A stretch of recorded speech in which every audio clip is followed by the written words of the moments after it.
স্বাস্থ্যেরই বড় অস্বাস্থ্যকর অবস্থা। সারা বাংলাদেশের হাসপাতালগুলোতে মাটিতে শুয়ে থাকে প্রায় 40 লক্ষ মানুষ।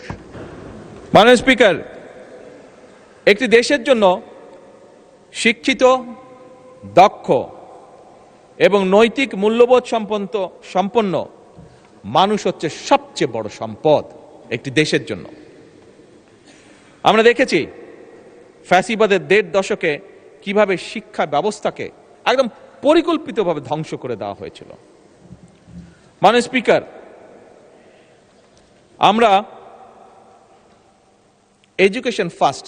মাননীয় স্পিকার, আপনি জানেন ভালো করে, কয়েকদিন আগে আমি যখন মালয়েশিয়া ট্যুরে গিয়েছিলাম, এয়ারপোর্ট থেকে যখন আমরা শহরে যাচ্ছি, আমাদেরকে যখন নিয়ে যাচ্ছে, তখন এয়ারপোর্ট থেকে বেরোতেই বিশাল বড় এক সাইনবোর্ড, সেই সাইনবোর্ডের মধ্যে লেখা ছিল এডুকেশন ফার্স্ট। মাননীয় স্পিকার, এই নীতিতে তারা বিশ্বাস করে, বোঝা গেল তাদের যে পরিবর্তন, সেই পরিবর্তন এ কারণেই, কারণ তারা বিশ্বাস করে এডুকেশন ফার্স্ট। মাননীয় স্পিকার, আমি এবং আমরা সমগ্র জাতি আমরা বিশ্বাস করতে চাই এডুকেশন ফার্স্ট নীতি বাস্তবায়নে।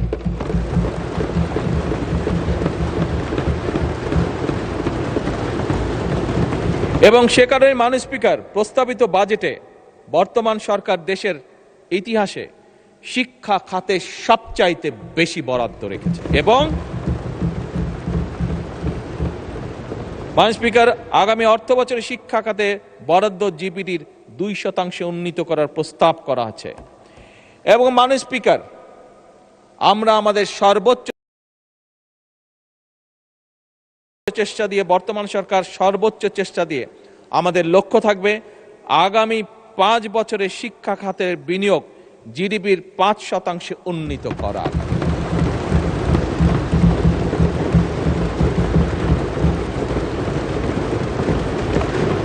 মাননীয় স্পিকার, আপনি আপনার পরিবার, আপনার সমাজ ব্যবস্থা, আমরা আমাদের পরিবার সমাজ ব্যবস্থায় প্রায় দেখি আমাদের আত্মীয় স্বজন পরিবারের অনেক ইয়াং সদস্য সার্টিফিকেট নিয়ে এসেছে, কিন্তু এই সার্টিফিকেট নিয়ে মাসের পর মাস, বছরের পর বছর সে কর্মসংস্থানের জন্য ঘুরে বেড়াচ্ছে, কিন্তু বেচারা একটি কর্মসংস্থানের ব্যবস্থা করতে পারছে না।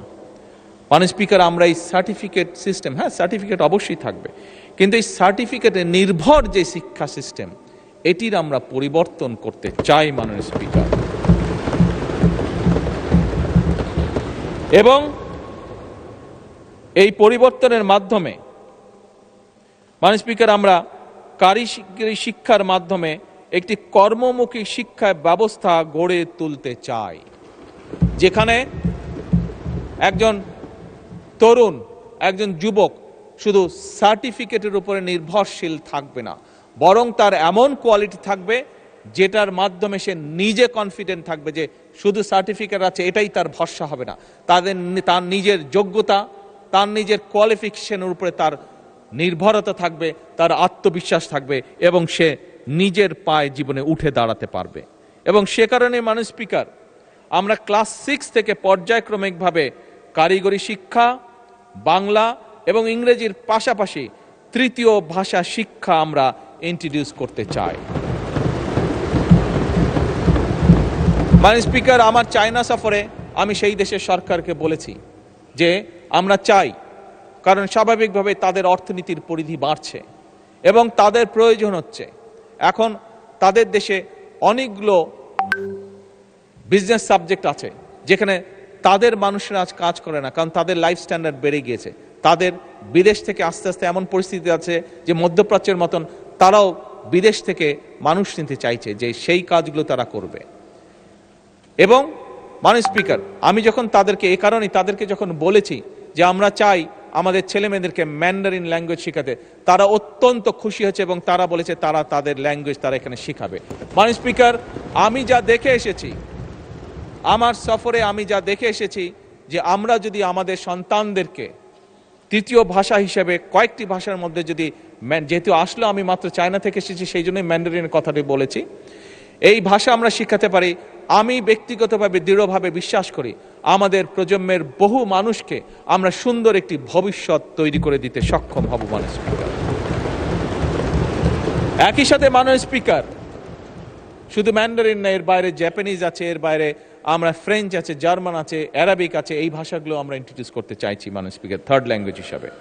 এর বাইরে মাননীয় স্পিকার, ক্রীড়া ও শিক্ষা সংস্কৃতির বিকাশ, আনন্দময় প্রযুক্তি নির্ভর শিক্ষা, one teacher one tab, multimedia classroom, বিনামূল্যে ওয়াইফাই, এই সকল কিছু, একই সাথে প্রাইমারি স্কুলে বাচ্চাদের জন্য স্কুল ড্রেস, এই সবগুলো বিষয় আমরা পর্যায়ক্রমিকভাবে আমাদের শিক্ষা ব্যবস্থাকে, আমাদের শিক্ষার্থীদেরকে, আমাদের ভবিষ্যৎ প্রজন্মদেরকে শক্তিশালীভাবে, দৃঢ়ভাবে, কনফিডেন্টভাবে গড়ে তোলার জন্য এই বাজেটে আমরা এই পদক্ষেপগুলো রেখেছি, যা আমরা পর্যায়ক্রমিকভাবে ধীরে ধীরে বাস্তবায়ন করব ইনশাআল্লাহ।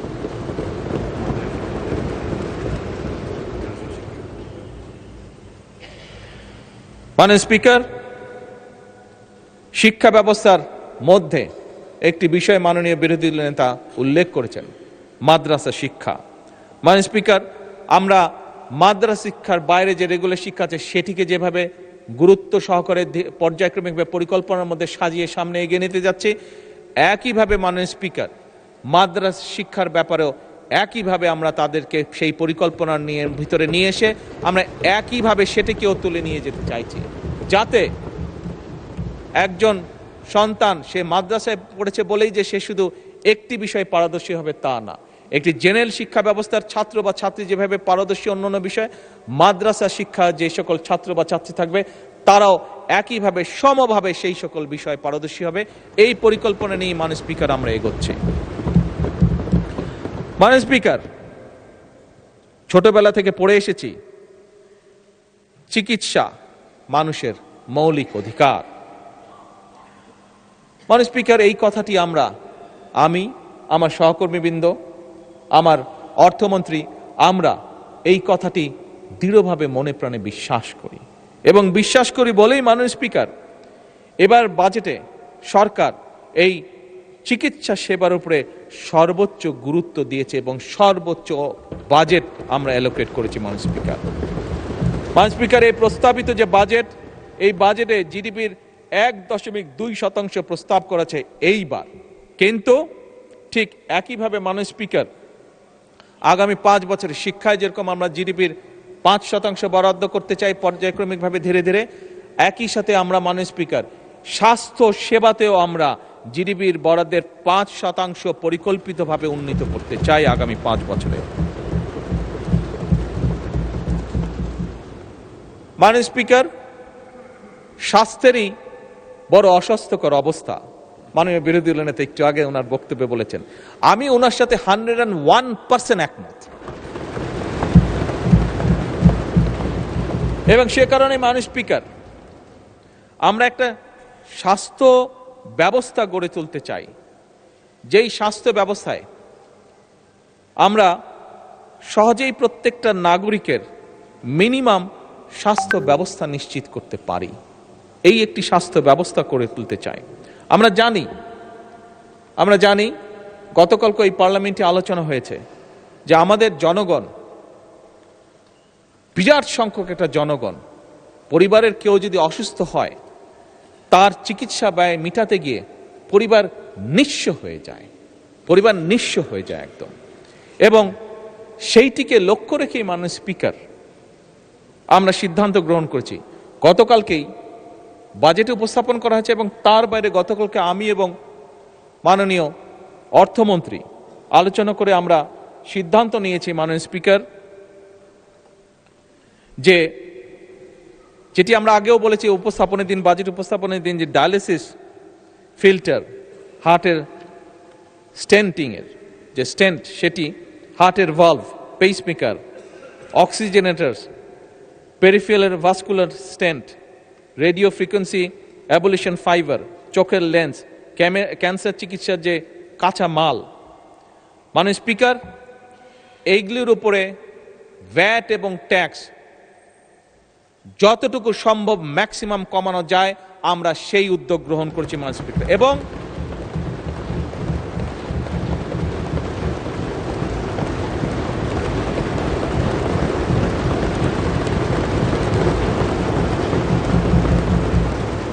এর ফলে আমরা মাননীয় স্পিকার হিসাব করে দেখেছি একজন মানুষের যদি এখন হার্টে স্টেন্ট করতে 1 লক্ষ টাকা লাগে, এই আগামী পরশুদিন থেকে মাননীয় স্পিকার এই বাজেট পাশ হওয়ার সাথে সাথে সেই খরচটি নেমে অলমোস্ট 50%, অর্থাৎ 50% চলে আসবে।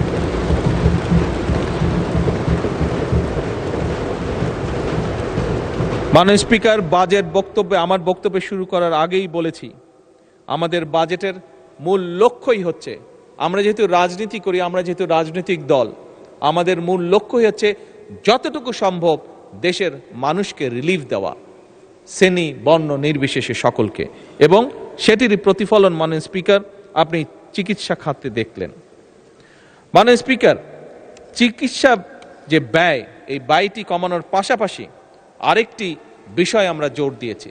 এখানে মাননীয় বিরোধী দলের নেতা আছেন, ওনার সাথে আমার প্রথম লন্ডনে দেখা হয়েছিল আজকে থেকে প্রায় 5 বছর আগে। ওনার পরিবারের সদস্যরাও লন্ডনে থাকেন, উনি নিজে একজন চিকিৎসক, খুব সম্ভবত ওনার মেয়েও বোধহয় চিকিৎসক, আমি যতটুকু জানি।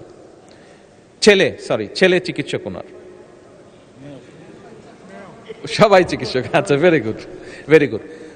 মাননীয় বিরোধী দলীয় নেতা অবশ্যই ওয়াকিফাল আছেন, ওনার ধারণা আছে, যেহেতু উনি পরিবারের সাথে দেখা সাক্ষাৎ করার জন্য মাঝে জন্য ইউকেতে যান, আমিও যেহেতু আনফর্চুনেটলি বহুদিন আমাকে থাকতে হয়েছে দেশে আসতে না পারার কারণে।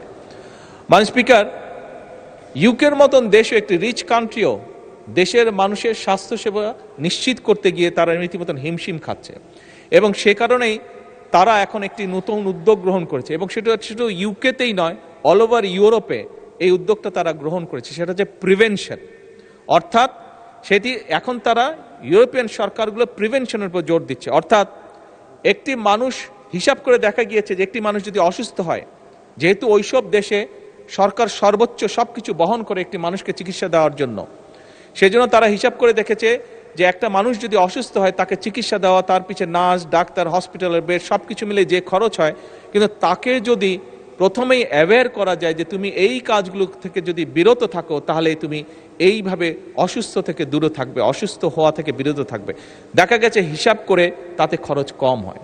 মাননীয় স্পিকার, আমরাও এখন সিদ্ধান্ত গ্রহণ করেছি যে স্বাভাবিকভাবে 20 কোটি মানুষের দেশ, এত মানুষকে চিকিৎসা সুবিধা দিতে গেলে মাননীয় বিরোধী দলের নেতা বলেছেন কিভাবে মানুষ হসপিটালগুলোতে মাটিতে পর্যন্ত শুয়ে থাকে। বিরোধী দলের নেতার জানার জন্য বলছি, আমার কাছে একটি স্ট্যাটিস্টিক্স আছে, এটি সবার জানার জন্য বলছি। হিসাব করে দেখা গিয়েছে মোটামুটিভাবে হাসপাতালগুলোতে, সারা বাংলাদেশের হাসপাতালগুলোতে মাটিতে শুয়ে থাকে প্রায় 40 লক্ষ মানুষ, 40 লক্ষ মানুষ যাদেরকে বেড দিতে পারে না। এখন এত বিশাল সংখ্যক জনসংখ্যার দেশ, স্বাভাবিকভাবে সরকারের, আমি বলেছি আমার বক্তব্যে, সরকারের সীমাবদ্ধতা আছে সম্পদের, রাষ্ট্রের সীমাবদ্ধতা আছে সম্পদের। সেজন্য আমরা উদ্যোগ গ্রহণ করেছি, আমরা মানুষকে বোঝাবো, মানুষকে অ্যাওয়্যার করবো যে কি অসুখ কাজ থেকে বিরত থাকলে, খাবার দাবার লাইফস্টাইল ফলো করলে অসুখ থেকে, অসুস্থ থেকে বিরত থাকা যায়, বেঁচে থাকা যায়, নিজে সুস্থ থাকা যায়। এবং সেই জন্যই মাননীয় স্পিকার, আমরা prevention is better then cure এই পলিসি আমরা বাস্তবায়ন করতে চাইছি, এবং সে কারণেই আমরা সমগ্র বাংলাদেশে 1 লক্ষ হেলথ কেয়ারার বা হেলথ ওয়ার্কার নিয়োগ দেওয়ার পরিকল্পনা গ্রহণ করেছি, যারা গ্রামে গ্রামে ঘরে ঘরে যাবে, আমাদের মায়েদেরকে বোঝাবে, বোনেদেরকে বোঝাবে, কারণ মা বোনেরাই পরিবারের স্বাস্থ্য, খাবার দাবার, হাইজিন সবকিছু কম বেশি খেয়াল রাখেন। কাজেই কোন জিনিসটি খেলে হার্টের অসুখ থেকে দূরে থাকা যাবে, কোন জিনিসটি খেলে বা কোন জিনিসটি না খেলে কিডনির প্রবলেম থেকে দূরে থাকা যাবে, কোন জিনিসটি খেলে না খেলে প্রেশার বা অন্যান্য যাবতীয় অসুস্থ থেকে দূরে থাকা যাবে, এই হেলথ কেয়ারগুলো সেখানেই কাজ করবে, এবং আমরা আশা করি ধীরে ধীরে জনগণ এটির সুফলটি পাবে। ফলে এইখানে যদি রোগীর সংখ্যা কমে, আমরা হাসপাতালগুলোতে কিছুটা হলেও বেটার সার্ভিস তখন এনশিওর করতে পারবো।